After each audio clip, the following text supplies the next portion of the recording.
وغير كده يا سيدي، اللي عايزك بجد واللي بيحبك بجد مش هيخليك محتار ولا خايف ولا قلقان ولا متوتر. هيطمنك دايما على طول، وهيحسسك دايما ان في خير جاي من ناحيتك ومن ناحيته. طب افرض هو عمل كده وطول الوقت هو بيطمني، بس برضه انا لسه قلقان ومتوتر وخايف، وبسبب ان مثلا يجي في يوم في الايام اصحى من النوم الاقي مثلا ان هو بقى لحد تاني بسبب ضغط الاهل، ان هو بقى لحد تاني، انه في حاجة حصلت كده ما بقيناش لبعض. ساعتها انت يعني انت لسه خايف، مع ان هو اصلا بيحبك وبيطمنك كل يوم، بس انت برضه لسه خايف. ساعتها انت تعمل ايه؟ تعمل زي ما تعمل جملتين بس، كلمتين انا اقولهم لك، دول هم فيهم الحل. اعقلها وتوكل.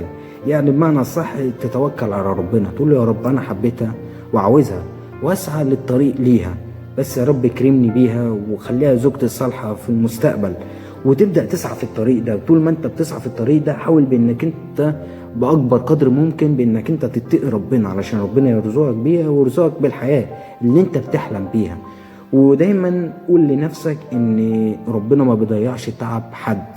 فانت ابدأ توكل على ربنا اول حاجة، وبعدين ابدأ اسعى للطريق ليها، علشان هو لو بيطمنك وانت لسه قلقان ولا متوتر، يبدأ التوتر والقلق اللي جواك ده يبدأ يهدى لما تلاقي نفسك بانك انت بتسعى وبتعمل اللي عليك. وغير كده هو لو مش بيحبك نفس درجة الحب، او مفيش حب اصلا، ايه يعني؟ انت مش محتاج تثبت نفسك لحد بانك انت تستاهل تتحب.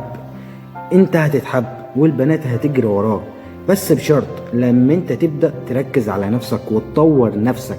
ساعتها كل الناس هتجري وراك، بنات وشباب كلنا هنجري وراك.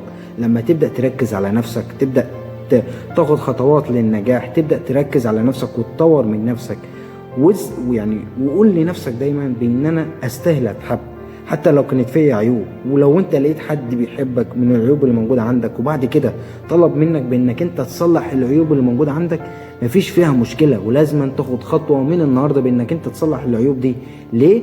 علشان العلاقه تفضل مستمره لمدى الحياه، علشان العلاقه ما تبص، التطور مطلوب. وقبل ده كله قدر نفسك علشان الناس تقدرك.